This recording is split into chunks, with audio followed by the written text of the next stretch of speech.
Assalamualaikum warahmatullahi wabarakatuh. Alhamdulillahirabbil alamin alladzi faddala bani adama bil ilmi wal amal ala jami'il alam. Wassalatu wassalamu ala sayyidina Muhammadin sayyidil arabi wal ajam wa ala alihi wa ashabihi ya nabi'il ulumi wal hikam, amma ba'du. Asyhadu an la ilaha illallah wahdahu la syarika lah wa asyhadu anna Muhammadan abduhu wa rasuluhu la nabiyya ba'dah. Hadirin jamaah pengajian Masjid Mukhlisin Al-Khaddin rahimakumullah. Pertama-tama kita panjatkan puji dan rasa syukur kita kepada Allah Subhanahu wa taala. Alhamdulillah, di kesempatan malam hari ini atas izin Allah tentunya kita bisa berkumpul dalam rangka kegiatan rutin, pengajian rutin setiap Ahad, dan insyaallah di pekan keempat ini sesuai dengan jadwal adalah kajian kitab Nasha'ihul Ibad. Insyaallah kita yang hadir di sini saya yakin karena ada niat dan kesempatan. Sering disampaikan oleh para ustadz, kalau ada niat tidak ada kesempatan juga belum tentu bisa hadir ke majelis taklim. Atau sebaliknya, waktu kesempatan ada tapi niat tidak ada, tetap dia belum bisa untuk menghadiri kegiatan-kegiatan seperti halnya pengajian pada malam hari ini. Oleh sebab itu kita bersyukur kepada Allah di malam hari ini, sampai malam ini Allah berkenan menitipkan nikmat sehat, menitipkan panjang umur. Allah berikan kesempatan sampai malam hari ini. Mudah-mudahan kita bisa memanfaatkan dengan sebaik-baiknya. Amin ya Allah ya rabbal alamin. Hadirin rahimakumullah, masih di makalah yang ke-8 meneruskan hadis dari Abu Hurairah. Di tanggal 27 November, karena bulan Desember pada saat itu saya tidak bisa mengisi dan diisi oleh Ustadz Nasir, masih melanjutkan bab 8. Yang sudah kita bahas adalah salasun munjiatun, 3 hal yang dapat menyelamatkan kita. Nah, izinkan pada malam hari ini saya akan mencoba menyampaikan 3 hal sebaliknya. Salasun muhlikatun, ada 3 hal yang dapat merusak diri kita sendiri.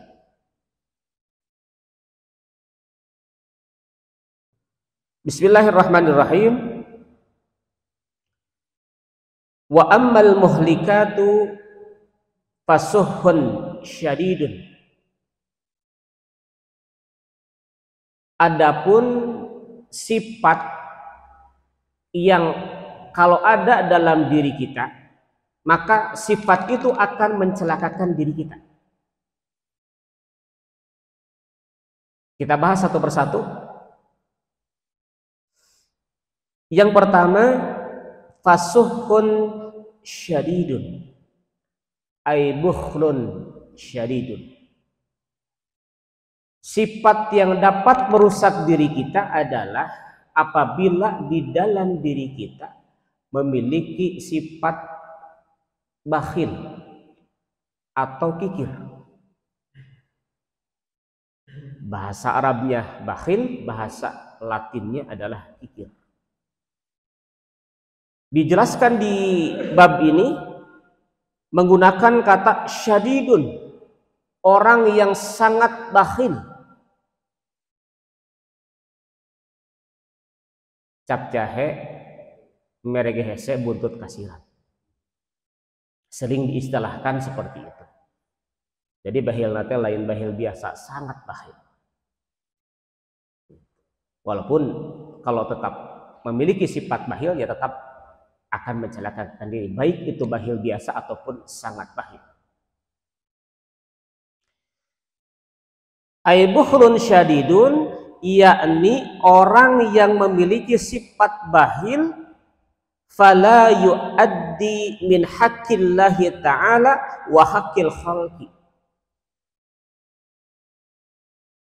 Orang bakhil yang tidak bisa menunaikan kewajibannya terhadap hak Allah dan terhadap hak manusia. Hak Allah tidak ditunaikan, hak manusia pun tidak ditunaikan. Hadirin rahimakumullah, saya coba mencari data, apa saja hak Allah, apa hak Allah atas hambanya, apa hak manusia terhadap dirinya. Di antaranya adalah hak Allah, salah satunya adalah di antaranya tidak ada tauhid rububiyah, ada tauhid uluhiyah, ada tauhid al asma wa sifah. Artinya hak Allah itu kita tauhidkan. Ada tauhid rububiyah, ada tauhid uluhiyah, ada tauhid al asma wa sifah. Itu hak Allah, salah satunya. Bagaimana kita untuk memurnikan Allah, untuk mengesahkan Allah, kita bertauhid kepada Allah. Tauhid rububiyah adalah mengesahkan Allah dalam perbuatannya. Allah Maha Mencipta, Allah Maha Pemberi rizki, Allah Maha Menghidupkan, Allah Maha Mematikan, Allah Maha Pengatur alam. Dari hak Allah, tauhid yang pertama adalah bagaimana kita meyakini dalam diri kita bahwa Allah adalah yang mencipta, yang memberikan rezeki, yang mengatur alam semesta, yang menghidupkan, mematikan, dan lain sebagainya. Kemudian hak Allah pun ada tauhid uluhiyah, mengesahkan Allah dalam hal ibadah. Salat, puasa, zakat, haji, doa, tawakal, dan lain sebagainya. Dan yang ketiga, tauhid al-asma wa sifah, yaitu dengan cara mengesahkan Allah melalui sifat-sifatnya. Salah satunya adalah sifat Rahman dan Rahimnya Allah, atau sifat nama Allah yang sering kita baca dalam Asmaul Husna. Sementara hak manusia adalah diantaranya hak terhadap manusia, kita memiliki jaminan untuk dilindungi, kita memiliki jaminan untuk keselamatan, kemudian kita memiliki jaminan untuk dilindungi hartanya, jiwanya, dan lain sebagainya. Kembali, yang pertama yang dapat merusak diri kita adalah bukhlun syadidun la yuaddi min haqqillahi ta'ala wa haqqil khalqi.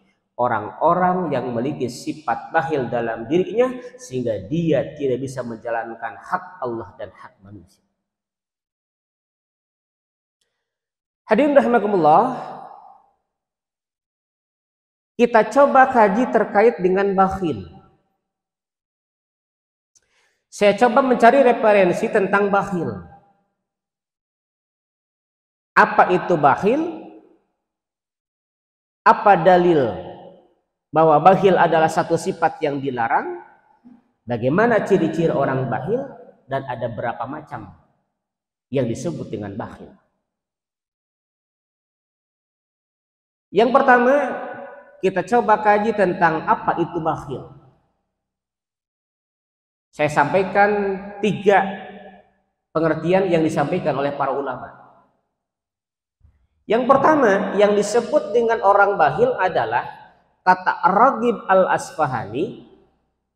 Orang bakhil itu adalah orang yang selalu menahan hartanya, padahal harta itu semestinya tidak ditahan. Itu orang bakhil. Jadi kalau kita menahan harta yang ada dalam diri kita, tapi sebenarnya harta itu bukan hak kita, tapi harta itu adalah hak orang lain yang ada di dalam diri kita. Ketika kita sudah mencapai nisab untuk zakat, maka kita yakini di dalam diri kita ada hak harta kita untuk mereka. Kita kelebihan harta, uang, makanan atau apapun, kita seharusnya sudah selayaknya kita infak, selayaknya kita zakat, selayaknya kita menjadi mujaki. Tapi ketika orang itu sudah mencapai nisab, sudah layak infak, sudah layak sedekah, tapi dia tidak menyampaikan hartanya yang ada di dalam dirinya untuk orang lain itu, itulah orang yang bakhil. Lihat dalam surat Az-Zariyat ayat 19, wa fi amwalihim haqqul lisaili wal mahrum. Bahwa di dalam sebagian harta mereka, di sebagian harta kita ada hak orang-orang miskin yang tidak kebagian, ada hak orang-orang miskin yang tidak mendapatkan bagian dan yang terhalang untuk mendapatkan bagian. Ada hak mereka bagi orang-orang miskin yang meminta-minta dan ada hak orang miskin yang tidak kebagian. Maka dipastikan kalau kita sudah mencapai nisab, terutama di dalam zakat, maka dipastikan ada hak mereka yang harus kita keluarkan zakatnya. Atau kita sudah punya kelebihan harta, ya, kelebihan uang dan lain sebagainya, maka dipastikan ada hak orang lain yang bisa kita keluarkan melalui infak dan sedekah. Itu yang pertama. Kata Raghib Al-Asfahani, orang yang bakhil itu orang yang senantiasa menahan hartanya, padahal harta itu semestinya tidak boleh ditahan dan harus disampaikan pada orang yang berhak menerima. Yang kedua, kata Ibnu Katsir, orang yang bakhil itu adalah orang yang suka menafikan nikmat dan merasa bahkan dirinya tidak merasa bahwa itu nikmat dari Allah. Saya ulangi. Kata Ibnu Katsir, orang yang bakhil itu orang yang suka menafikan nikmat dan bahkan dia merasa bahwa nikmat itu tidak ada. Tidak merasa dalam dirinya ada nikmat, Allah berikan nikmat ke dalam dirinya, dalam keluarganya. Nikmat apa yang dinafikan oleh orang bakhil itu? Kata ulama ada 7. Pertama ada nikmat fitriyah. Apa itu nikmat fitriyah? Nikmat fitriyah adalah nikmat yang bersifat personal yang Allah berikan kepada kita. Allah berikan mata, Allah berikan telinga, Allah berikan hidung, Allah berikan mulut, Allah berikan tangan, Allah berikan kaki. Itu nikmat fitriyah. Kita harus mengakui dan menyadari bahwa nikmat itu adalah nikmat Allah. Jangan pernah kita menafikan bahwa diri kita bukan ciptaan Allah. Maka kata Rasul, idza a'taqallahu syai'an, apabila Allah memberikan sesuatu kepadamu, fatandur manil ladzi a'taka. Tafakuri siapa zat yang berikan nikmat itu. Kata Imam Asyibli, haqiqatus syukri ru'yatul mun'im la ru'yatul ni'mah. Hakikat syukur bagaimana kita melihat mun'im, Allah yang berikan nikmat, tapi kita jangan pernah melihat nikmatnya. Yang kedua, ada nikmat alamah. Allah berikan nikmat dalam bentuk alam. Allah ciptakan bumi, langit, Allah ciptakan isinya, Allah ciptakan air, Allah ciptakan udara, Allah ciptakan tanah. Ini nikmat Allah, jangan pernah menafikan nikmat itu. Salah satunya adalah nikmat air yang merupakan nikmat yang sangat urgent dari kehidupan kita. Air adalah sesuatu yang sangat penting bagi kita. Bagaimana kita mengakui bahwa itu nikmat-nikmat Allah. Kemudian yang ketiga ada nikmat ikhtiariyah. Apa itu nikmat ikhtiariyah? Nikmat ikhtiariyah adalah nikmat yang akan Allah berikan kepada kita sesuai dengan ikhtiar kita. Jangan terlalu banyak menuntut kepada Allah kalau memang ikhtiar kita tidak maksimal. Allah akan memberikan nikmat itu sesuai dengan ikhtiar kita. Kalau ikhtiar kita maksimal, Allah akan berikan nikmat yang maksimal. Tapi kalau ikhtiar kita biasa-biasa saja, maka ketika hasilnya biasa-biasa saja, maka jangan pernah protes kepada Allah. Itulah nikmat ikhtiar ya. Kemudian yang keempat, ada nikmat diniyah, nikmat agama, nikmat yang paling sangat luar biasa. Di antara nikmat-nikmat yang lain adalah nikmat iman dan nikmat Islam. Konon katanya ketika gempa Cianjur terjadi, tidak sedikit mereka yang punya misi-misi tertentu memberikan bantuan. Ada misi untuk memindahkan agama. Alhamdulillah. Bagaimana? Tidak sedikit orang yang menggadaikan keimanan dan keislamannya demi untuk menyambung hidup. Padahal itu adalah nikmat yang sangat luar biasa, nikmat diniyah. Kemudian yang kelima, nikmat ukhrawiyah. Nikmat ukhrawiyah adalah nikmat yang akan Allah berikan di akhirat, bukan di dunia. Nikmat itu akan kita terima nanti di akhirat sesuai dengan apa yang kita tanam di dunia. Kalau kita menanam kebaikan, maka nikmat kebaikan yang akan kita terima. Kalau kita menanam kejelekan, maka kejelekan yang akan kita terima. فَمَنْ يَعْمَلْ مِثْقَالَ ذَرَّةٍ خَيْرًا يَرَهُ وَمَنْ يَعْمَلْ مِثْقَالَ ذَرَّةٍ شَرًّا يَرَهُ. Yang keenam adalah nikmat sihatiyah, nikmat sehat. Jangan pernah menafikan nikmat sehat ini. Dan konon katanya nikmat sehat ini akan terasa nikmatnya ketika kita sudah diberikan sakit.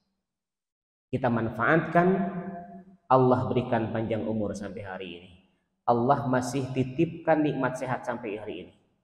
Jangan sia-siakan nikmat ini. Kita manfaatkan dengan sebaik-baiknya untuk senantiasa bisa mengisi berbakti kepada Allah melalui ibadah-ibadah. Perintah Allah kita laksanakan dan larangannya kita jauh. Yang terakhir adalah ada nikmat hurriyah, nikmat kemerdekaan. Ini pun bagian dari nikmat Allah. Nah, orang-orang yang bakhil menafikan nikmat-nikmat itu semua. Oleh sebab itu maka agar kita tidak termasuk bakhlun syadid, tidak termasuk orang yang bakhil, maka tentu kita harus meyakini, mensyukuri nikmat-nikmat Allah yang Allah berikan kepada kita agar kita termasuk abdan syakura, hamba-hamba Allah yang pandai bersyukur. Yang ketiga, menurut konsep Al-Quran, orang bakhil itu adalah dijelaskan dalam surat Al-Fajr ayat 20, wa tuhibbunal mala hubban jamma. Orang yang bakhil itu adalah orang yang terlalu gemar mencintai dunia, terlalu gemar mengumpulkan dunia, sehingga dia dengan kecintaan yang berlebihan itu menimbulkan dia lupa akan kewajibannya terhadap Allah. Tidak sedikit orang yang diperbudak oleh kesibukan dunia, tidak sedikit orang-orang yang diperbudak oleh harta, sehingga dengan kesibukan dan kecintaannya dia lupa akan kewajibannya kepada Allah. Dia disebut dengan orang yang bakhil. Watuhibbunal mala hubban jamma. Dia cinta terhadap harta dengan cinta yang sangat, cinta yang berlebihan, yang mengakibatkan dirinya lupa kepada Allah Subhanahu wa ta'ala. Hadirin rahimakumullah, lalu apa dalil? Kenapa sih sifat bakhil ini dilarang dalam Islam? Coba kita lihat. Pertama, kita coba bisa lihat di dalam surat Al-Adiyat ayat 8. Bismillahirrahmanirrahim.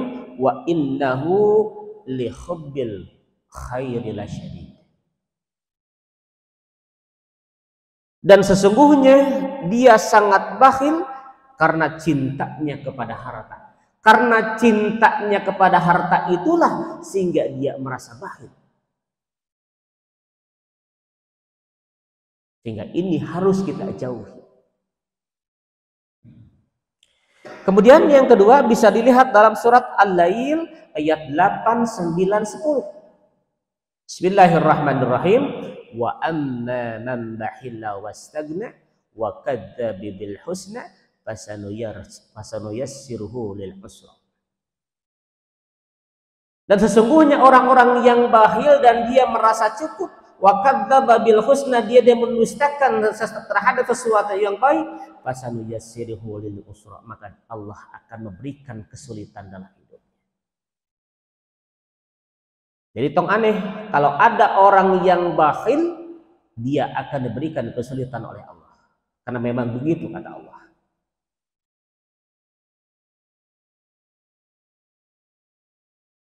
Kemudian yang ketiga, dalam surat Al-Ma'arij ayat 19, 20, 21 Allah menjelaskan, innal insana khuliqa halu'a.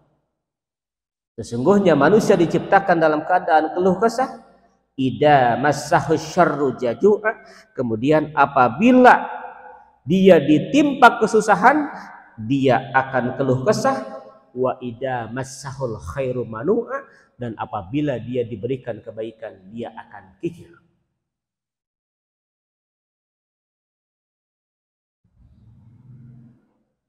Jadi konsep Al-Quran itu jangan dibalik.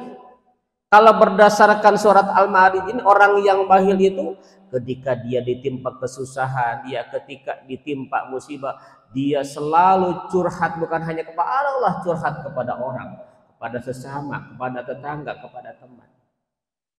Tapi ketika dia mendapatkan kebaikan, tidak pernah mau berbagi kebaikan itu. Menolak untuk berbagi kebaikan itu.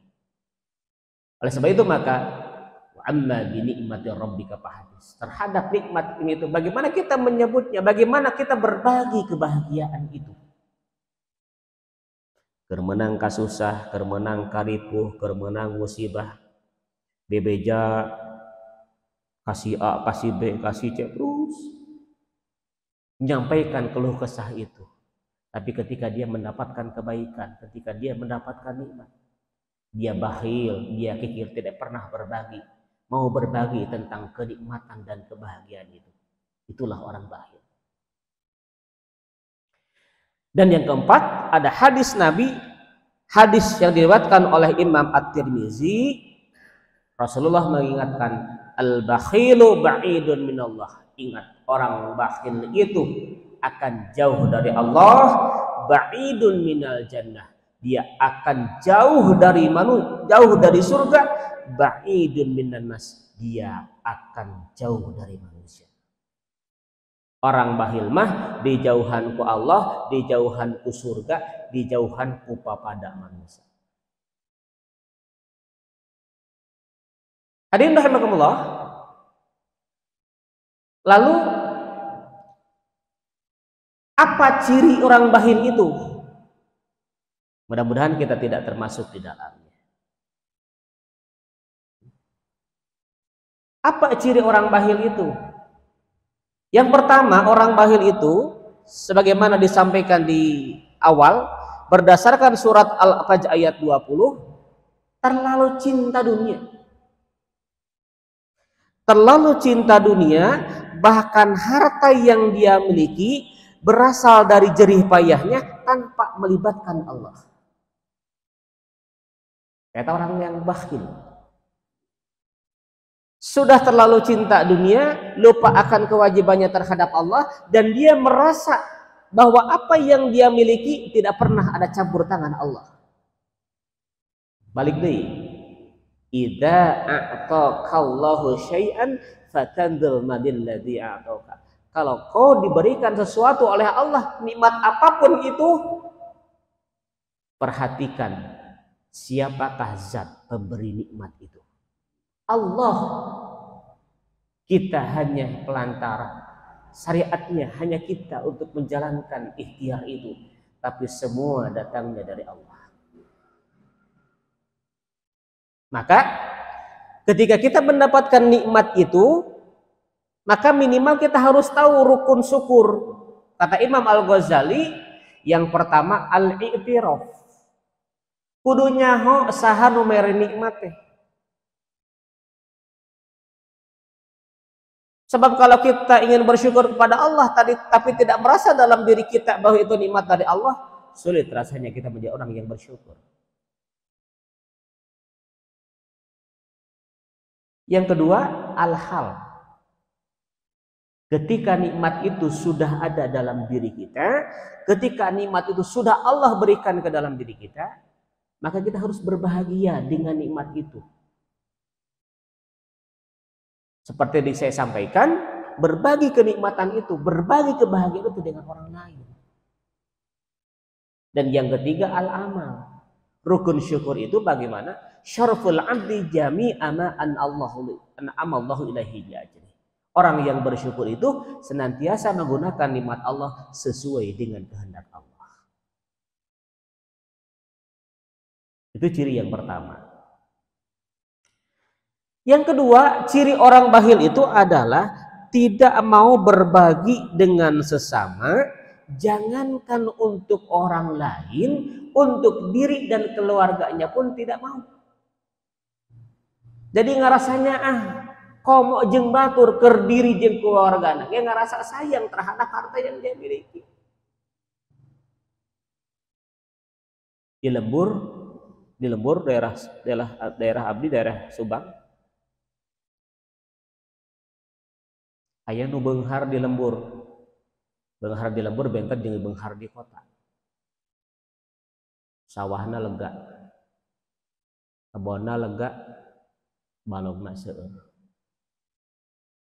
Apa yang terjadi? Bukan cenah, bukan katanya. Pakaiannya pun layaknya seperti pemulung. Punten. Jadi ketika ada orang nanya, mungkin Pak temannya atau keluarganya, kenapa tidak membeli baju yang layak? Apa jawabannya? Nyah, sayang. Bahkan katanya makannya pun cukup dengan garam. Sakitu sawahna lega, kebona lega, balongna lega. Keur diri jeung keluarga seorang anaknya komo jeung keur batur. Itu orang yang bakhil. Kemudian ciri yang ketiga, orang yang bakhil itu adalah tidak suka dimintai pertolongan, merasa rugi ketika hartanya dikeluarkan untuk menolong orang lain.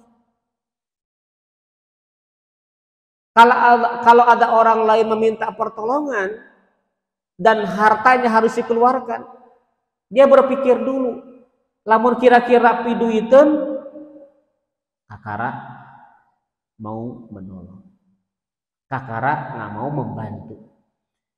Tapi lamun kira-kira tepi untungan mah tidak pernah mau berbagi. Itulah orang yang bakhil. Dan yang keempat, ciri orang bakhil itu adalah tidak mau untuk mengeluarkan zakat, tidak mau melakukan infak, tidak mau untuk bersedekah. Dan rahimakumullah, yang terakhir terkait dengan bakhil ini, ada berapa macam bakhil? Ada 4. 1, bakhil harta seperti yang dijelaskan tadi. Yang kedua, ada bakhil ilmu. Dia punya ilmu, diminta ketika ada sesuatu yang harus diselesaikan dan butuh ilmunya, dia tidak mau memberikan ilmu itu.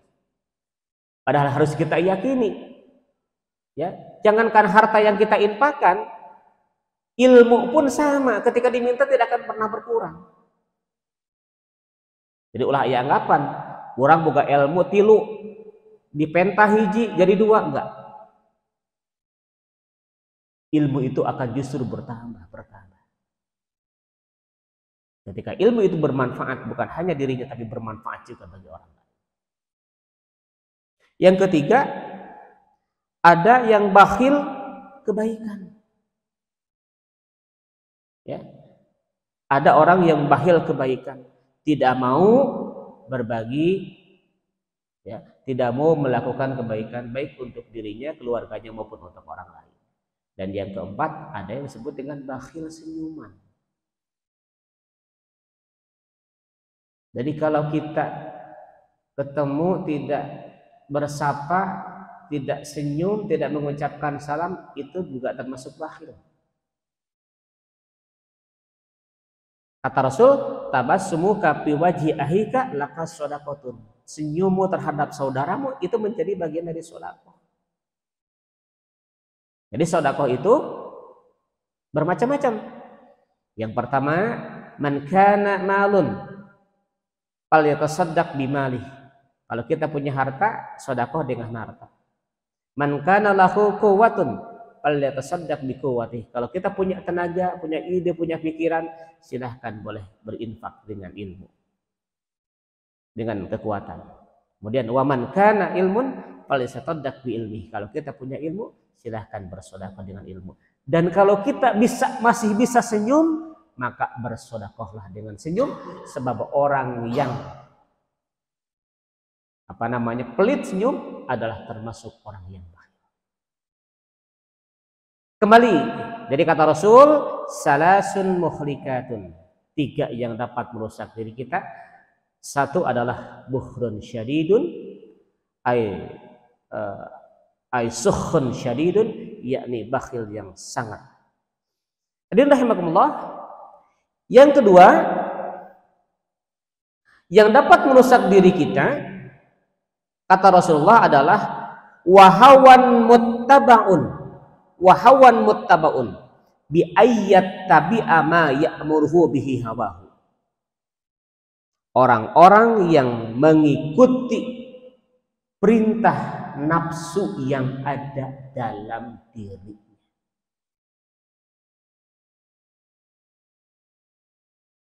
Hadirin rahimakumullah, kita suka merenung, saya pribadi, ketika berbicara sibuk,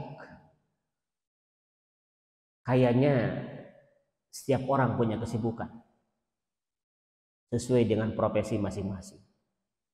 Dosen sibuk dengan dosennya, guru sibuk dengan profesi keguruannya, ya, pedagang begitupun, ya, petani begitupun, buruh begitupun, kayaknya masing-masing punya kesibukan.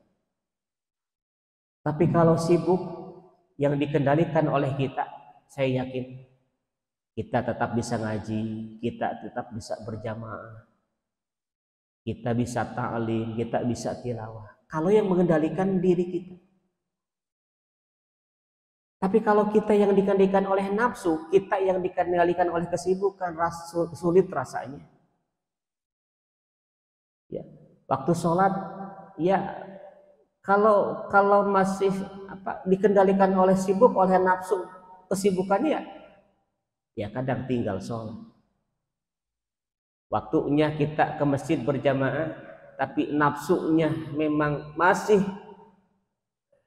menguasai kesibukannya, sulit rasanya untuk melangkahkan kaki ke masjid, ta'lim dan lain sebagainya. Oleh sebab itu, maka terkait dengan hawa nafsu ini, masih ingatkah bapak-bapak ketika Dr. Isep Jainal Arifin di kuliah subuh beberapa bulan yang lalu, beliau menjelaskan ada 7 tentang nafsu, dan saya cari ternyata ada dalam kitab Qatrul Ghais karangan Imam Nawawi. Ya, sampai beliau mempraktekkan ketika mempraktekkan mengucapkan lafaz la ilaha illallah, Ustaz Isep beberapa bulan yang lalu. Nah, kata Imam Nawawi dalam kitab Qatrul Ghais itu dijelaskan ada 7 tingkatan nafsu.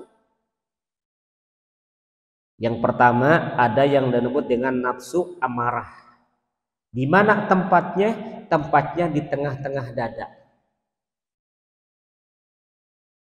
Apa contoh nafsu ini? Sifat bakhil, sifat hirsun, terlalu cinta dunia, kemudian takabur, itu adalah nafsu amarah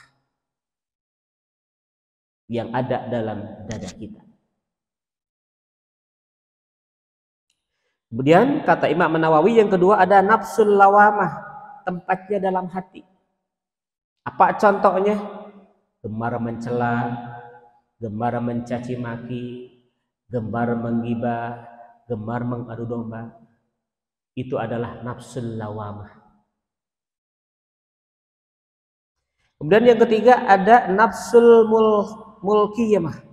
Nafsul mulkimah, yaitu tempatnya dalam ruh. Mulhimah, tempatnya dalam ruh. Ada orang yang dermawan, gemar berbagi, ya, kemudian tawadu, merasa rendah hati, ya, kemudian lapang dada. Itu orang yang memiliki sifat dalam dirinya ada nafsu mulhimah. Kemudian yang keempat ada nafsu mutmainnah, tempatnya samping dada, kiri dan kanan. Contohnya memiliki sifat syukur.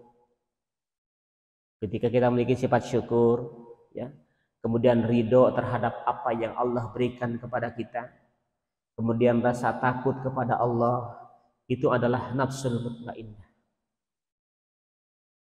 Kemudian yang kelima ada nafsu radiyah, tempatnya ada di seluruh anggota tubuh kita. Itu nafsu radiyah.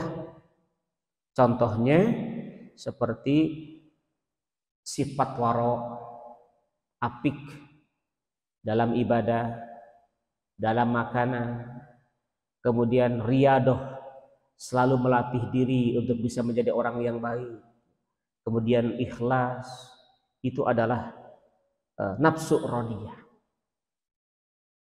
Kemudian yang keenam ada nafsu mardiyah, tempatnya sebelah kanan dada, sebelah kanan dada di sini. Apa contohnya? Yaitu orang-orang yang di dalam dirinya memiliki akhlak yang baik, ya, senantiasa memaafkan kesalahan orang lain, kemudian cinta kepada sesama. Itu adalah orang-orang yang memiliki nafsu mardiyah. Dan yang ketujuh adalah nafsu kamilah, posisinya di antara dada kiri dan kanan. Apa contohnya? Orang-orang yang memiliki sifat yakin di dalam dirinya, baik itu yakin, ainul yakin maupun hakul yakin. Itu diantaranya nafsu yang ada dalam diri kita, kata Imam An-Nawawi dalam kitab Fathul Qais. Nah, terkait dengan ini bisa kita lihat di dalam Al-Quran, dalam surat Toha ayat 16 Allah menjelaskan, fala yasuddannaka anha man la yu'minu biha wattaba'a hawahu fatarda. Fala yasuddannaka, janganlah engkau dipalingkan, anha, dari tentang kiamah, man la yu'minu biha wattaba'a hawa, oleh orang-orang yang tidak beriman kepadanya dan orang-orang yang gemar mengikuti hawa nafsunya, patarda, itulah yang menyebabkan dia menjadi binasa. Jadi yang kedua adalah orang-orang yang gemar senantiasa mengikuti nafsu yang ada dalam dirinya. Mudah-mudahan saya dan kita semua bisa mengendalikan nafsu yang ada dalam diri kita.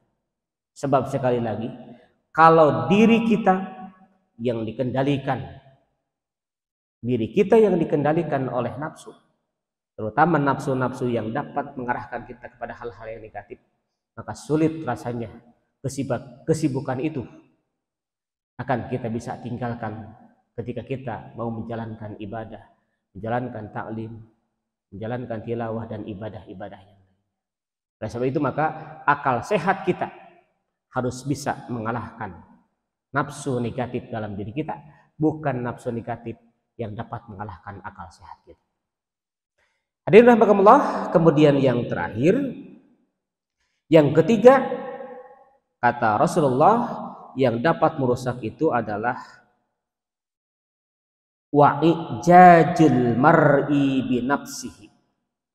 Wa'ijajul mar'i linafsihi, yaitu orang yang memiliki sifat ujub di dalam dirinya. Orang yang memiliki sifat ujub di dalam dirinya, ma'a nisyani ni'amillah, beserta dia melupakan nikmat-nikmat Allah. Kata kuncinya adalah orang yang ujub, orang yang takabur, orang yang sombong. Seperti halnya Fir'aun dengan kesombongannya, bagaimana dia berani mengaku sebagai Tuhan. Ana rabbukumul a'la. Hadirin rahimakumullah, apa sih yang harus kita banggakan? Apa yang harus kita sombongkan? Inna lillahi wa inna ilaihi raji'un. Kita dari Allah akan kembali kepada Allah. Kita tafakuri 3 pertanyaan. Min aina, fi aina, ila aina. Kita berasal dari mana? Kita sedang di mana dan akan kembali kepada siapa? Kita dari Allah, kita lahir tanpa membawa apapun, kita lahir tanpa sehelai benang pun. Lalu apa yang harus kita sombongkan? Semua yang kita miliki sekarang di dunia sifatnya adalah titipan, bukan hak milik. Allah titipkan kepada kita harta, Allah titipkan kepada kita anak, Allah titipkan kepada kita rumah, Allah titipkan kepada kita pangkat, jabatan, dan sebagainya. Itu adalah amanah. Dan amanah itu harus kita tunaikan, harus kita jaga. Lalu kalau itu titipan, apa sih yang harus kita banggakan? Ketika tukang parkir dengan memiliki banyak kendaraan, memiliki banyak motor, dia tidak pernah merasa bangga dan tidak pernah merasa memiliki, karena itu adalah milik orang lain. Maka ketika Allah menitipkan itu semua, tidak ada yang perlu kita banggakan, karena itulah milik Allah dan itu titipan. Dan harus kita yakini, harus kita pahami bahwa titipan suatu saat akan diambil oleh orang yang menitipnya. Titipan itu akan diambil oleh Allah Sang Khalik. Setelah itu, ila aina, kita mau kemana? Kita akan kembali kepada Allah. Apa yang kita bawa? Ketika kita meninggal, 3 yang mengikuti kita: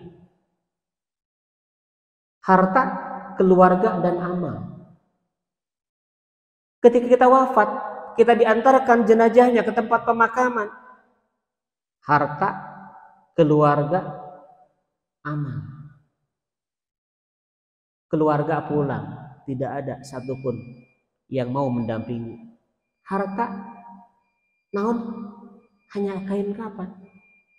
Maka amal inilah yang akan tetap bersama kita. Oleh sebab itu maka tidak ada yang patut kita sombongkan, tidak ada yang patut kita banggakan. Karena kata Rasulullah, orang-orang yang memiliki sifat bangga, ujub, sombong, dan takabur, itu salah satu sifat cirinya orang-orang yang akan celaka.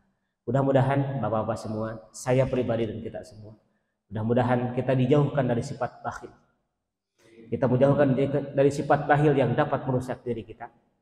Kemudian juga kita dijauhkan untuk senantiasa bisa menjaga nafsu kita, agar nafsu kita tidak senantiasa dikuasai oleh nafsu-nafsu yang negatif. Dan yang ketiga, mudah-mudahan kita dijauhkan dari sifat sombong dan takabur, sehingga mudah-mudahan kita diselamatkan oleh Allah Subhanahu wa taala.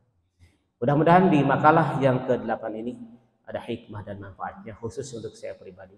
Umumnya untuk kita semua, mudah-mudahan nasihat-nasihat ini yang sangat luar biasa, mudah-mudahan ada hikmah dan manfaatnya, khususnya untuk saya pribadi, umumnya untuk kita semua.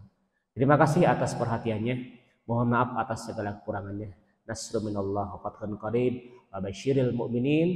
Billahi taufiq wal hidayah. Assalamualaikum warahmatullahi wabarakatuh.